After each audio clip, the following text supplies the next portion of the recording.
ایک دفعہ سقراط اپنے شاگرد کے ساتھ بازار سے گزر رہا تھا۔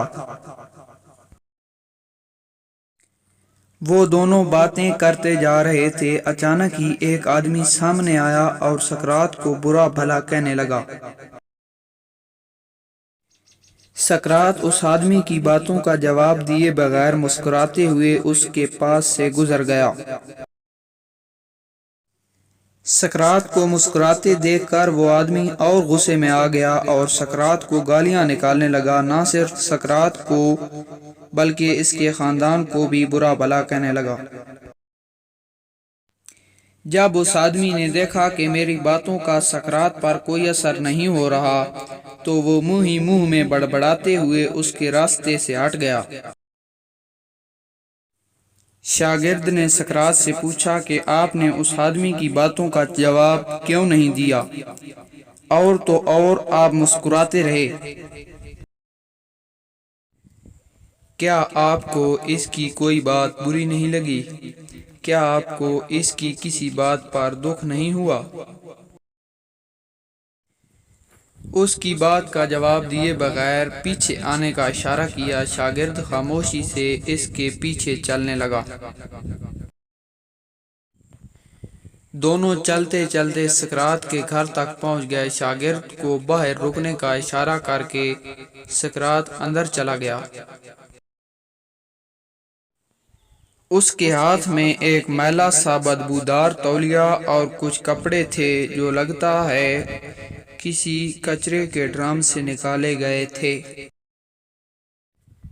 سقراط نے وہ تولیہ شاگرد کے ہاتھ میں تھمایا اور بولا کہ یہ لو، اس سے اپنا منہ ہاتھ صاف کر لو اور یہ کپڑے پہن لو۔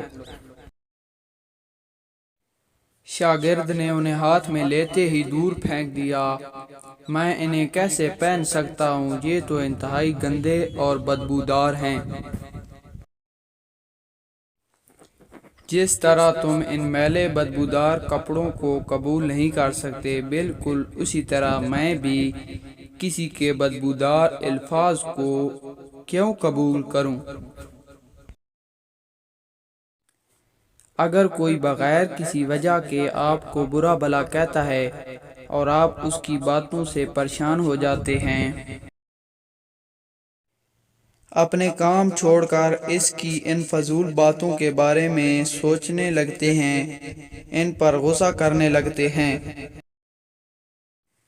تو یہ بالکل ایسے ہی ہے جیسے آپ نے اپنے اچھے اور صاف ستھرے کپڑے اتار کر کسی کے دیے ہوئے میلے کچیلے بدبودار کپڑے پہن لیے ہوں۔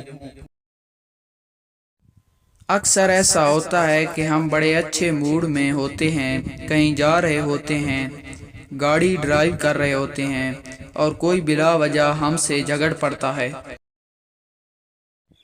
اور ہم اس کی وجہ سے اپنا موڈ خراب کر لیتے ہیں اور اپنا دن خراب کر لیتے ہیں۔ ہم جو کر رہے ہوتے ہیں اسے بھول کر اس آدمی کو ڈسکس کرنے لگ جاتے ہیں اور اس کے رویے پر دکھی ہوتے رہتے ہیں۔